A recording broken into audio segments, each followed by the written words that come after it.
Hello, my name is Kelsey Treadway. I was supposed to work with Graham Browning and Allie Han on this project, but we had some conflicting schedules and it just didn't really work out, so I did the project myself, but it's all good. So I did my project on the important innovations of the Byzantine Empire. After the partial collapse of the Roman Empire, Europe really lacked a single governing power, which Rome was before it collapsed. And this led to many new civilizations arising from what was left of the Roman Empire. And some of these new civilizations went the complete opposite direction that Rome had been going as far as, ideals and technologies and stuff, and some of them followed very similar paths to the Roman Empire. But there was one civilization that really stands out in time, and that is the Byzantine Empire. And under the leadership of emperors like Justinian, the Byzantine Empire grew into a very successful civilization, comparable to the might of Rome. And of course, we know that Rome is one of the most successful empires of all time. And to say that the Byzantine Empire was almost comparable to Rome, that just shows you how great that empire was. And they had great advancements and great innovations in government, politics, art, architecture, and military technologies and training. And through all of these innovations, the Byzantine Empire has made a lasting impression on the world. And one of the greatest advancements that the Byzantine Empire had was their ideals for government and political structure.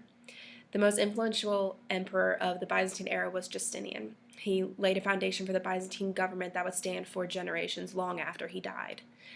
And he was a very ambitious man. He expanded the Byzantine Empire into Western Europe. The Byzantine Empire began kind of in Middle Europe, kind of where modern-day Turkey is. He expanded into Western Europe and conquered much of the former Roman Empire. And he took on the task of ordering and codifying legal opinions of the Roman jurisconsulti, which was pretty much a Roman lawyer.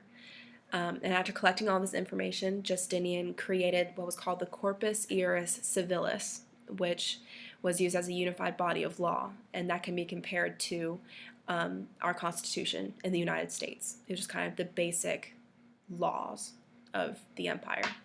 And from this Constitution, Justinian created what were called the novels, which were translated from the Roman language into Greek so that these laws could be distributed to the Byzantine people so that they would have a copy of it in their homes.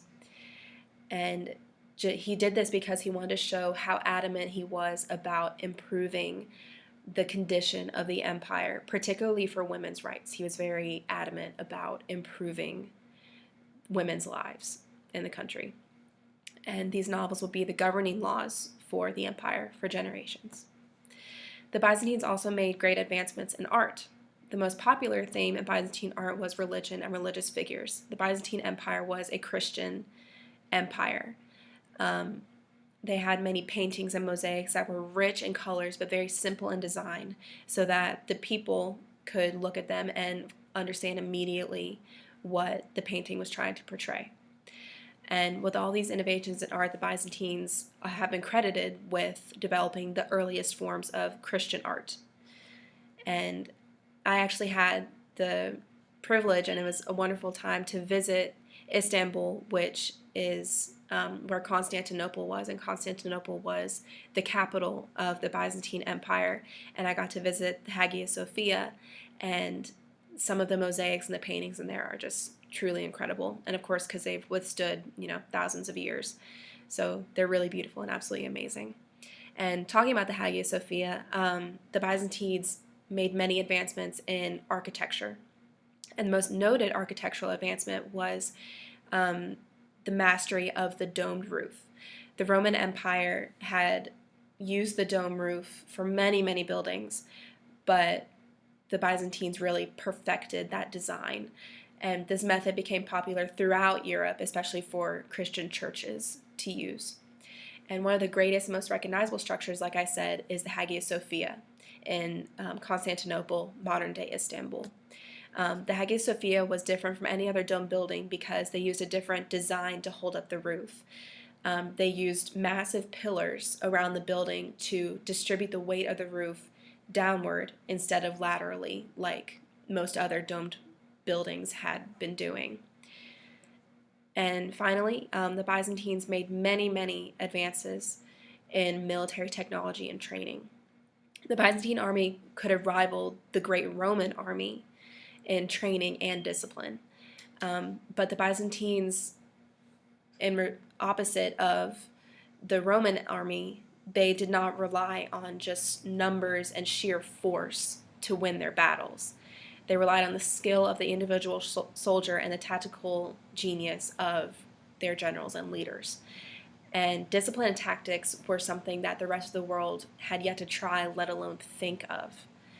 So they were outsmarting their opponents. And that's why the Byzantine Empire was able to expand so rapidly, because they were using technologies and training that the rest of the world hadn't even thought of. One of the most noted inventions was the cataphract. A cataphract is a cavalry unit that has a very heavily armored horse, but the cavalryman has very light armor on, and he carries a bow, a lance, a spear, a sword, and a dagger, so he's prepared for any kind of situation.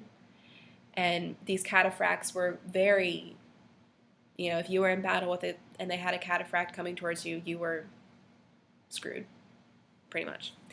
And another innovation that was far beyond the Byzantines' time was the invention of what was called Greek fire. And Greek fire is the equivalent of modern-day napalm. So it was used mostly in naval warfare, so that a soldier would be holding a hose with the Greek fire in it, and they would spray it at enemy ships. And just like napalm, as soon as the Greek fire came in contact with something, it would burst into flames. And it was very, very hard to put out. And with these hoses, that was one of the first versions of a flamethrower.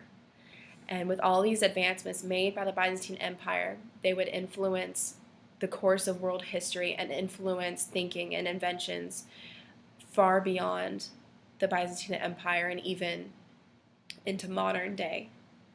So there's my presentation. I hope you all enjoyed it, and good luck with the rest of your summer, and good luck with your coming school year.